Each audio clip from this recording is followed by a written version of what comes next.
Hello and welcome to this lecture. आज के इस लेक्चर में हम स्टार्ट करने जा रहे हैं हमारा चैप्टर नंबर 10, जिसके अंदर हम सीखेंगे पॉलीमॉर्फिज्म।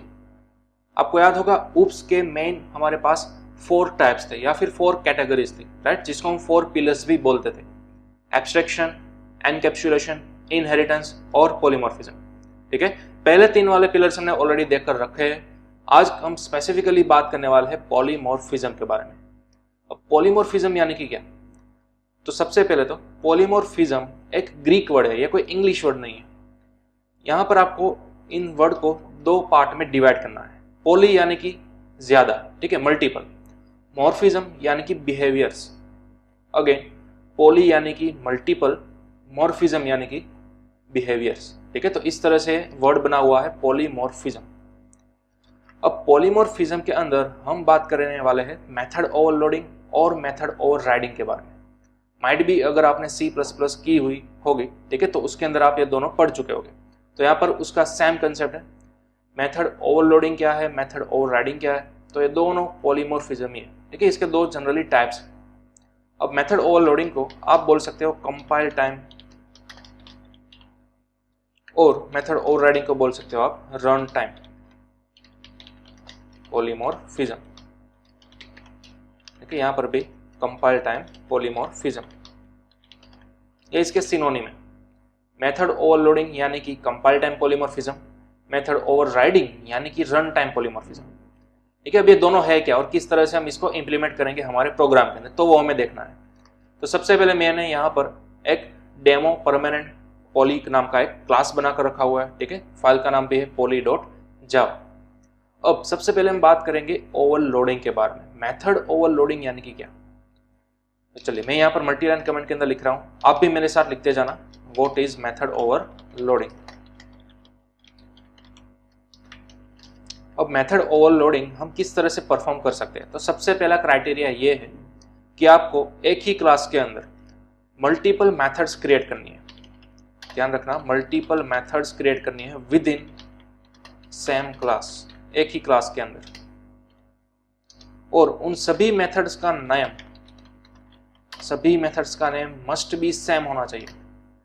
ठीक है, जितनी भी मेथड्स आप एक ही क्लास के अंदर क्रिएट करते हो ना, उन सभी का नेम सेम होना चाहिए, और साथ ही साथ पैरामीटर्स भी सेम होने चाहिए।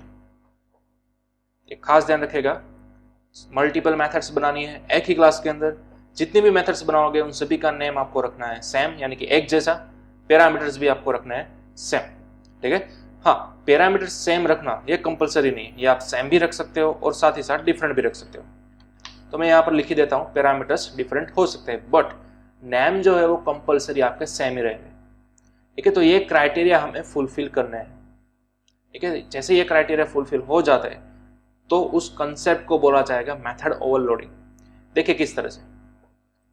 सबसे पहले मैं यहाँ पर एक क्लास बनाऊंगा, फॉर एग्जाम्पल व्हीकल। ठीक है, और व्हीकल के अंदर मैं एक मेथड क्रिएट करूंगा, फॉर एग्जाम्पल ट्रक। ट्रक के अंदर मैंने सिंपल लिखा system.out.println। मैं यहाँ पर सिंपल लिख रहा हूं कि भाई ट्रक इज रनिंग। ठीक है, ट्रक जो है वो रन हो रहा है। अब ये तो हमने एक ही मेथड क्रिएट की ना। ये देखिए हमारा पहला क्राइटेरिया क्या था, एक ही क्लास के अंदर आपको मल्टीपल मेथड्स बनानी है। तो मैं एक और मेथड बना सकता हूं, यहाँ पर एटलीस्ट 2 मेथड तो आपको बनानी है। ठीक है, फिर चाहे आप 3 बनाए, चाहे बनाए 5 बनाए, doesn't matter, but at least 2 method तो आपको बनानी है। बट जितने भी मेथड्स बनाओगे सभी का नाम कंपलसरी सेम होना चाहिए, यानी कि मुझे सेम ये वाली मेथड रिपीट करनी है। राइट, देखिए दोनों का नेम क्या हो गया, सेम हो गया, ट्रक। तो भी हमारा दूसरा क्राइटेरिया भी फुलफिल हो गया। बट यहाँ पर है पैरामीटर्स आपको डिफरेंट रखना है। ठीक है, अगर आप सेम रखोगे तो फिर एरर आएगी। देखिए ये भी ट्रक है, ये भी ट्रक है, यहाँ पर पैरामीटर आपने कुछ भी पास नहीं किया तो फिर एरर आएगी। ठीक है, यहाँ पर खास ध्यान रखिएगा, पैरामीटर्स आपको कंपलसरी डिफरेंट देना है, सेम नहीं, कंपलसरी डिफरेंट ही देना है।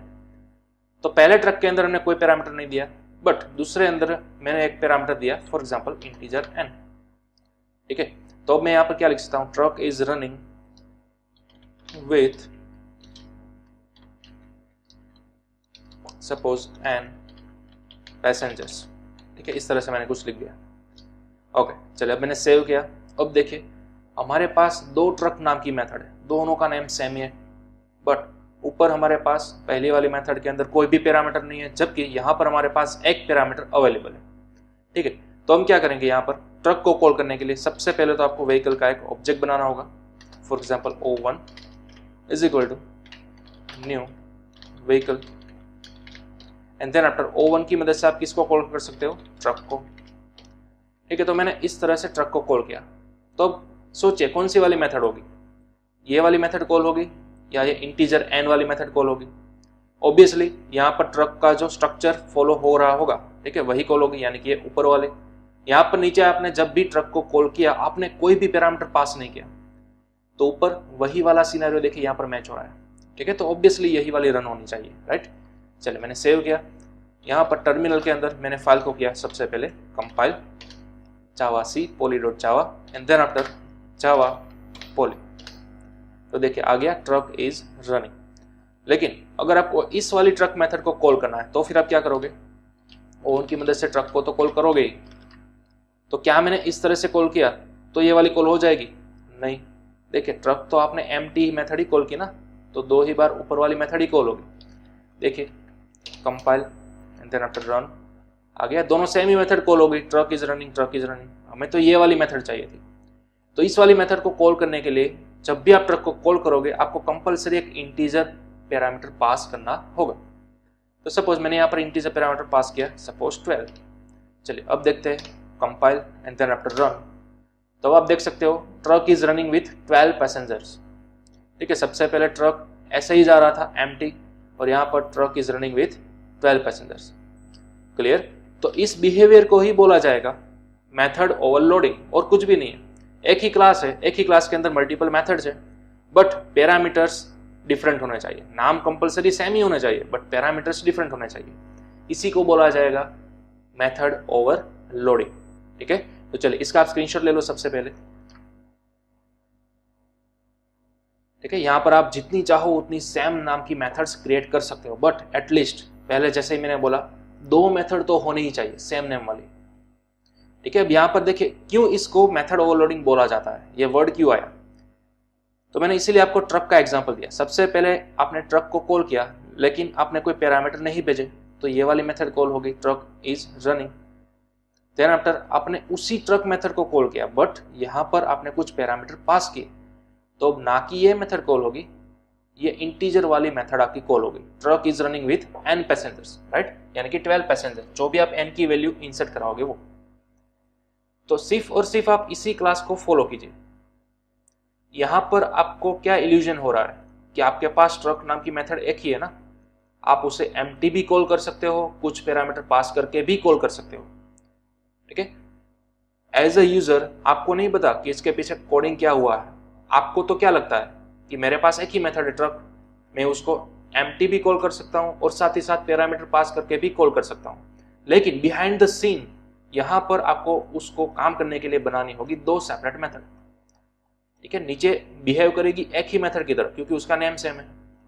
ठीक है, ट्रक और ट्रक आप एम्प्टी भी कॉल करा सकते हो, पैरामीटर के साथ भी कॉल करा सकते हो, लेकिन बिहाइंड द सीन आपको कंपलसरी दो मेथड्स बनानी होगी। ठीक है, चल एक और बार हम ट्राई करेंगे। सपोज मैंने उसी मेथड को कॉल किया लेकिन इस बार मैंने कोई और पैरामीटर पास किया, यानी कि मल्टीपल पैरामीटर्स पास किए, सपोज 9 और 45। तो क्या इस तरह की मेथड मेरे पास कोई है जो कि दो पैरामीटर कैच कर रही होगी? नहीं है ना, तो फिर मुझे एक और मेथड ऐसी बनानी होगी। क्लियर। चलिए एक और मेथड यहाँ पर मैं बना देता हूँ। देखिए यहाँ पर मेरे पास दो इंटीजर है, तो यहाँ पर भी मुझे दो इंटीजर कैच करने होंगे। Suppose integer n1 and n2, तो यहाँ पर आप पास कर दो n1 प्लस n2। ठीक है, सिंपल। चलिए सेव करते हैं, यहाँ पर कंपाइल देन आफ्टर रन। तो आप देख सकते हो truck is running with 9 and 45 passengers. ठीक है, अब आप n1 और n2 के साथ कुछ भी करवा सकते हो ऑन योर ओन। क्लियर। चलिए तो इसका भी आप स्क्रीनशॉट ले लो। इस तरह से भी आप मल्टीपल मेथड्स के साथ ओवरलोडिंग परफॉर्म कर सकते हो। ठीक है, ओके क्लियर। चलिए अब क्या होगा अगर मैं यहाँ पर कोई फ्लोट वैल्यू पास करूं या फिर डबल वैल्यू। ठीक है, मैंने यहाँ पर पास कर दी फ्लोट या फिर डबल वैल्यू। हाँ, जावा के अंदर अगर आपको फ्लोट वैल्यू चाहिए तो मैंने शायद आपको बताया होगा आगे, आपको पीछे यहाँ पर स्मॉल एफ या फिर कैपिटल एफ अपेंड करना होगा। ठीक है, चलिए अब ये वाली मेथड में यहाँ पर कैच करता हूँ फ्लोट एन।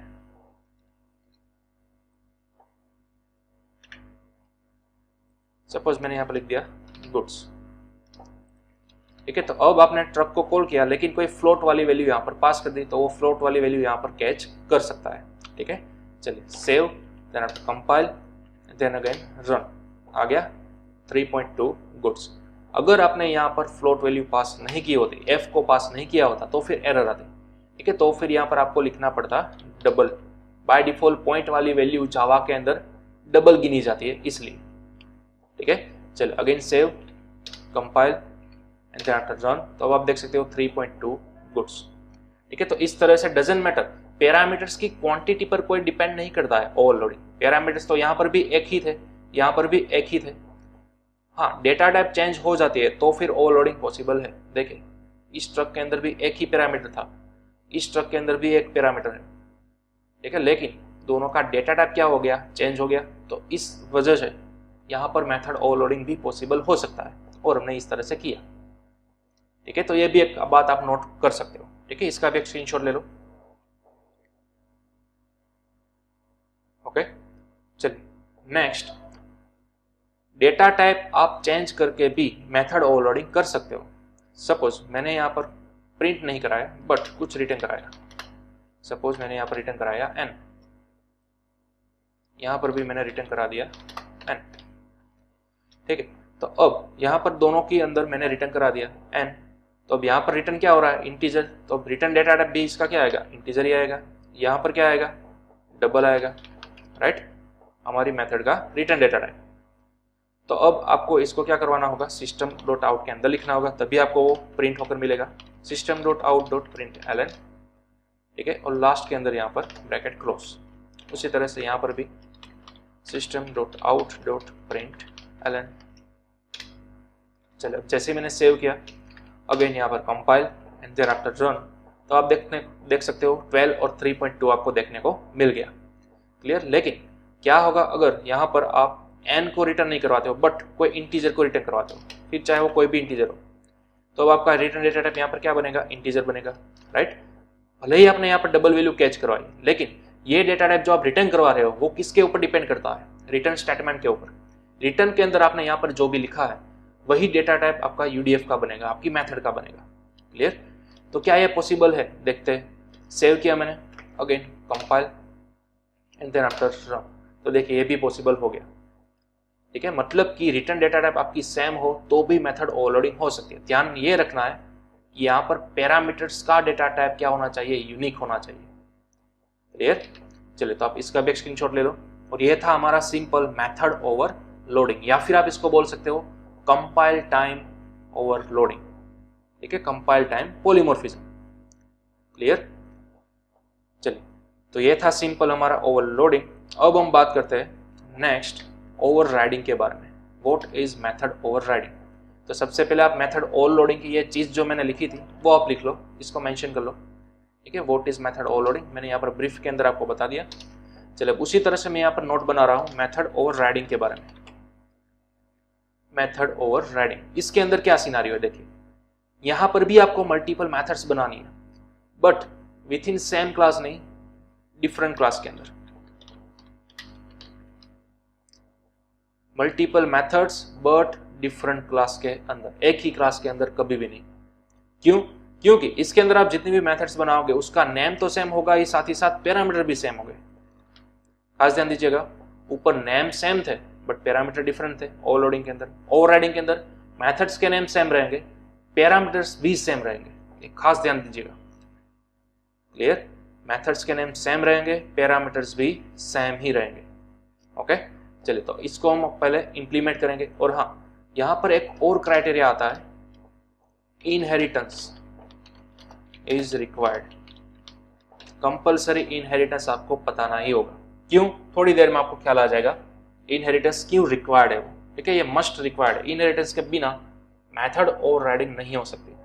क्यों? देखिए, सपोज मैं यहाँ पर अगेन एक नया क्लास क्रिएट करूंगा। सपोज क्लास ए, ठीक है। अब क्लास ए के अंदर मैंने कोई भी एक मेथड क्रिएट की, फॉर एग्जांपल डिस्प,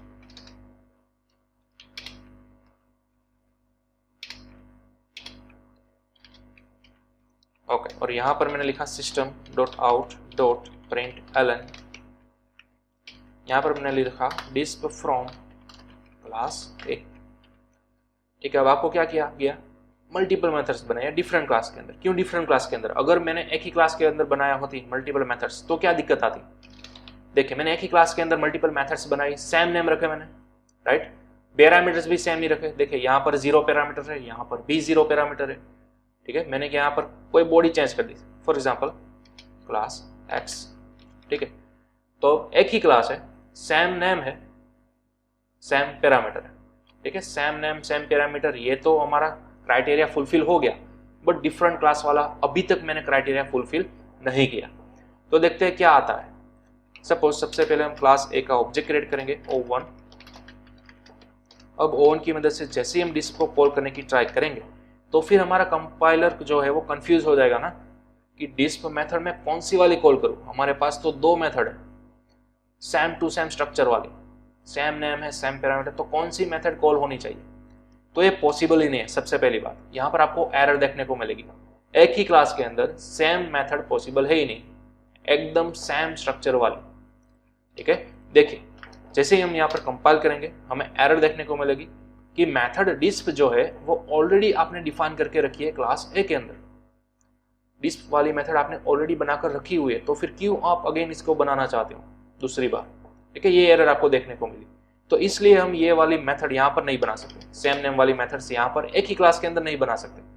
इसलिए हमें कहा गया है डिफरेंट क्लास के अंदर आप इसको बनाइए, ठीक है। तो एक काम करते हैं, डिफरेंट क्लास के अंदर बनाते हैं। सपोज क्लास बी, और यहाँ पर मैंने बना दी ये वाली method, but inheritance is required, inheritance आपको रिक्वायर्ड है, ठीक है। तो क्लास बी जो है उसको मैं एक्सटेंड कर लेता हूँ क्लास ए में से। तो क्लास ए हमारा पेरेंट क्लास बन गया, क्लास बी हमारा चाइल्ड क्लास बन गया, ठीक है। तो थोड़ी देर के लिए मैं यहाँ पर कुछ भी नहीं लिखता, ठीक है। याद कीजिए आप, ये सिंगल लेवल इनहेरिटेंस है, राइट। पिछले सेशंस के अंदर हमने देखा था टाइप्स ऑफ इनहेरिटेंस, ठीक है। वहां पर हमने देखा था सिंगल लेवल इनहेरिटेंस। तो ये वही तो हो रहा है, ये हमारा पेरेंट क्लास है, ये हमारा चाइल्ड क्लास है। जैसे आपने एक्सटेंड किया क्लास ए को, तो ए के अंदर मौजूद सभी प्रॉपर्टीज यहाँ पर क्लास बी के अंदर आ गई, राइट। और इनहेरिटेंस के रूल के मुताबिक हमें ऑब्जेक्ट किस क्लास का बनाना है? कंपलसरी चाइल्ड क्लास का ही बनाना है, राइट। तो मैंने चाइल्ड क्लास का ऑब्जेक्ट बनाया, O1 की मदद से डिस्प को कॉल किया, तो यहाँ पर डिस्प है, राइट, इसलिए ये वाली मेथड कॉल होगी। चलिए सेव किया मैंने, अगेन यहाँ पर compile and then after run. तो आप देख सकते हो डिस्प फ्रॉम क्लास है सक्सेसफुली रन हो चुका है, ठीक है, यानी कि ये वाली मेथड। बट क्या हो अगर मैं यहाँ पर फिर से डिस्प को बना दूं? यहाँ पर मैंने लिख दिया फ्रॉम क्लास बी। ध्यान दीजिएगा, क्लास ए वाली जो डिस्प वाली मेथड थी ना, वो ऑलरेडी इनहेरिट होकर यहाँ पर आ चुकी थी, लेकिन आपने दोबारा से उसको बनाया नई बॉडी के साथ, आपने बॉडी के अंदर कुछ नया लिखा। तो अब अगर मैं O1 की मदद से डिस्प को कॉल करूं तो कौन सी वाली मेथड रन होगी? पेरेंट क्लास वाली या फिर चाइल्ड क्लास वाली? सोचिए जरा आप। देखिए मैं यहाँ पर कंपाइल करूंगा और जैसे ही मैंने रन किया आप देख सकते हो डिस्प फ्रॉम क्लास बी यानी कि चाइल्ड क्लास वाली मेथड रन होगी। ध्यान दीजिएगा, चाइल्ड क्लास वाली मेथड रन हुई, ना कि ऊपर वाली। ठीक है, ये वाली मेथड आपने जैसे ही इनहेरिटेंस किया था ना, तो ये वाली मेथड ऑलरेडी यहाँ पर आ गई थी। ठीक है, इस तरह से ऊपर से इनहेरिट होकर यहाँ पर पड़ी हुई थी, लेकिन हमें दिखाई दे रही थी नहीं। बट आपने क्या किया, अगेन वो वाली मेथड दोबारा से बनाई, तो क्या होगा, ये जो पुरानी मेथड थी ना वो ओवरराइड हो जाएगी, यानी कि उसकी बॉडी रिप्लेस हो जाएगी हमारी नई बॉडी से। यानी कि अब ये मेथड नहीं चलेगी, अब आपकी जो नई बनाई हुई मेथड है, ठीक है, वॉइड डिस्प, वो चलेगी। यहाँ पर कुछ भी नहीं हुआ है, सिंपल ऊपर वाली मेथड इनहेरिट होकर नीचे आ गई थी, बट उसकी बॉडी के अंदर जो लिखा था वो आपने रिप्लेस कर दिया नई बॉडी से। दैट्स ऑल, वही हो रहा है। इसी को बोला जाएगा ओवरराइडिंग। ठीक है, आपने ओवरराइड कर दिया है। ओवरराइड यानी कि रिप्लेस करना। सिंपल भाषा में अगर मैं आपको बताऊं, ओवरराइडिंग यानी कि रिप्लेस करना। ठीक है, ऊपर वाली मेथड को आपने नीचे वाली मेथड से रिप्लेस कर दिया, तो अब ऊपर वाली मेथड है ही नहीं, उसका एग्जिस्टेंस ही नहीं है क्लास बी के अंदर। ठीक है, क्लास बी के अंदर अपनी डिस्प मेथड है जिसकी अपनी खुद की नई बॉडी है। क्लियर? तो इसी को बोला जाएगा ओवरराइडिंग। क्लियर? चलिए इसका आप स्क्रीनशॉट ले लो। तो इस तरह से आप मल्टीपल क्लासेस बना सकते हो। हाँ, मैंने यहाँ पर सिंपल 2 ही क्लास बनाए डेमोन्स्ट्रेशन के लिए।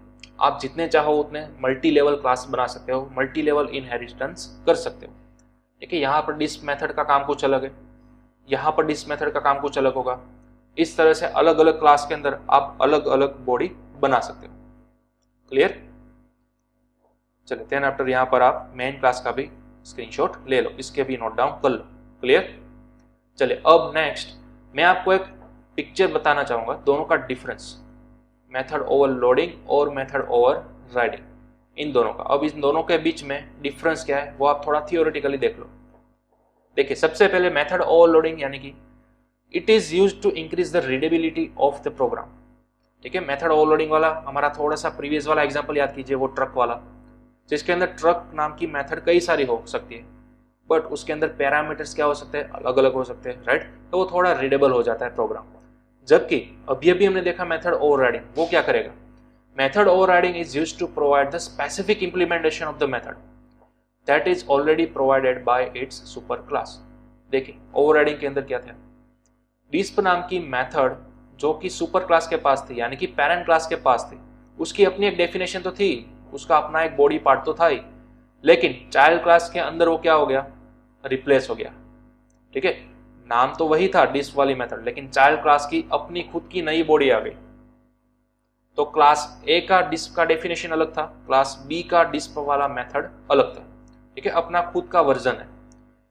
Then after overloading performed within a class. ठीक है, जैसा कि मैंने अभी भी बताया, मेथड ओवरलोडिंग आपको कंपलसरी एक ही क्लास के अंदर परफॉर्म करना है, जबकि ओवरराइडिंग 2 या फिर 2 से ज्यादा क्लास के अंदर आप बना सकते हो। ठीक है, बट यहाँ पर कंपलसरी इनहेरिटेंस करना जरूरी है।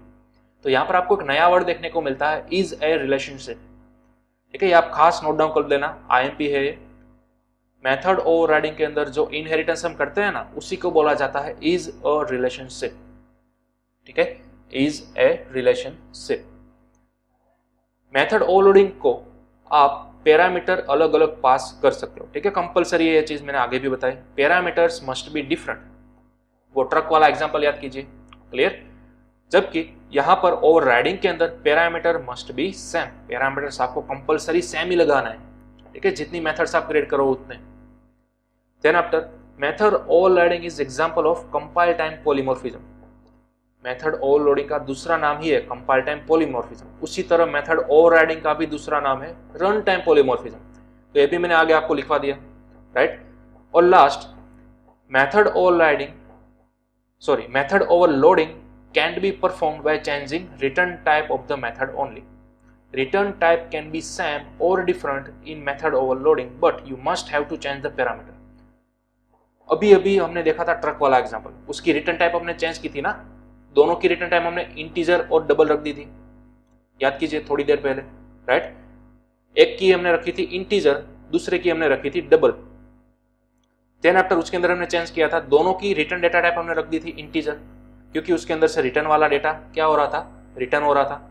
ठीक है, तो इस तरह से इंटीजर वाला डेटा अगर रिटर्न हो रहा हो तो आप रिटर्न टाइप रख सकते हो इंटीजर, लेकिन दोनों सेम नाम की मेथड बनाई थी ना, ट्रक, दोनों ट्रक में से इंटीजर डेटा रिटर्न हो रहा था तो वो चलेगा, बट पैरामीटर वहां पर हमने क्या रखे थे, अलग अलग रखे थे। एक पैरामीटर इंटीजर कैच कर रहा था, दूसरा फ्लोट या फिर डबल कैच रहा। ठीक है, इस तरह से। तो यहाँ पर यही पॉइंट बताया गया कि you must have to change the parameter, parameter अलग अलग होने चाहिए, रिटर्न टाइप भले ही सेम हो या फिर डिफरेंट हो। क्लियर? तो ये वाला एग्जांपल हमने देखा था ट्रक वाले के अंदर। देन आफ्टर मेथड ओवरराइडिंग के अंदर return type must be same और कोवेरिएंट इन मेथड ओवरराइडिंग। मेथड ओवरराइडिंग के अंदर रिटर्न टाइप जो है वो कंपलसरी सेम होने चाहिए। ऐसा नहीं है कि यहां पर आपने इंटीजर किया, यहां पर डबल किया तो मेथड ओवरराइडिंग हो गया, नहीं। यहां पर इंटीजर रिटर्न टाइप आ रहा है तो यहां पर भी आपको कंपलसरी इंटीजर ही रिटर्न करना होगा, तो ही ये ऑफिशियली ओवरराइड हो सकता है, ऐसा कहा जाएगा। क्लियर? तो ये बात खास ध्यान में रखिएगा आप। चलिए इसका आप पहले स्क्रीनशॉट ले लो, दोनों का डिफरेंस खास मोस्ट टाइम पे है ये। क्लियर?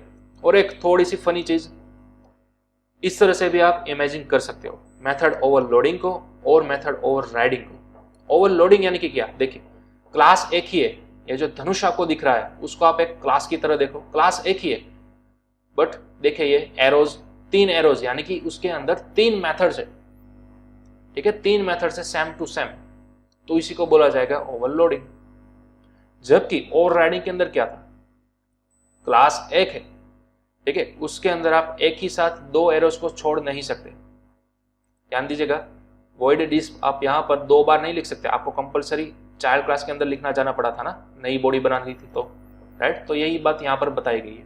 ओवरराइडिंग यानी कि एक क्लास है ये, ठीक है, एक एरो है, आपको छोड़ना तो था 2 एरो, बट आप डायरेक्टली 2 एरो यहाँ पर इस तरह से नहीं छोड़ सकते थे, तो आपने क्या किया, एक एरो पर उसको क्या किया, ज्वाइन कर दिया, ठीक है, यानी कि ये चाइल्ड क्लास की रिप्रेजेंट करना चाह रहा है, ठीक है। तो इस तरह से फनी वे के अंदर भी आप ओवरलोडिंग और ओवरराइडिंग को समझ सकते हो। क्लियर? तो इस तरह से हमने समझा मेथड ओवरलोडिंग और ओवरराइडिंग। जो हमने यहाँ पर डिफरेंस के अंदर बताया है, ठीक है, वही मैंने यहाँ पर नोट डाउन करके रखा है शॉर्ट के अंदर, तो इसको भी आप समझ सकते हो, इसको भी नोट डाउन कर सकते हो। ओवरलोडिंग के अंदर हमने इतने क्राइटेरिया ध्यान में रखने हैं, जबकि ओवरराइडिंग के अंदर हमें कुछ इतने क्राइटेरिया ध्यान में रखने हैं। क्लियर? चलिए नेक्स्ट एक और चीज मैं बता दूं, थोड़ा सा जनरल नॉलेज के लिए आपको ये बात पता होनी चाहिए। system.out.println,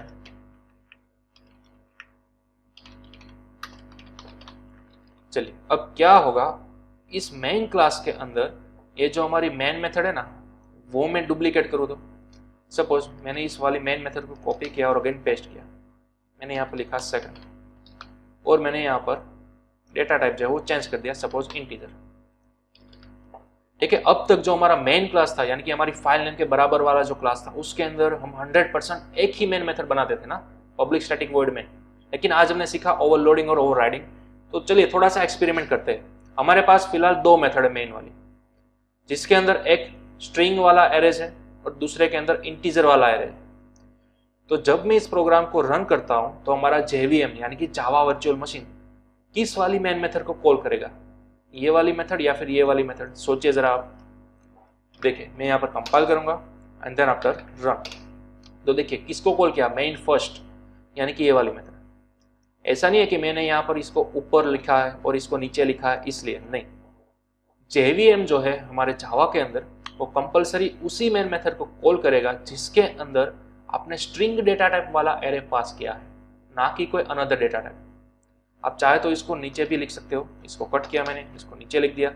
चलिए सेव करते हैं, again compile and then after run, तो तब भी देखिए मेन फर्स्ट यानी कि यही वाली मेन मेथड आपकी रन होगी, ठीक है। तो मल्टीपल मेथड्स आप मेन की नो डाउट लिख तो सकते हो, बट वो कभी भी रन नहीं होगी, ओनली एक ही मेथड रन होगी मेन वाली, जिसके अंदर आपने स्ट्रिंग वाला डेटा टाइप या फिर स्ट्रिंग वाला एरे पास किया होगा वो, ठीक है। ये वाली मेथड आपकी कभी भी रन नहीं हो सकती। क्लियर? तो ये भी एक बात आप नोट कर लेना, ओके।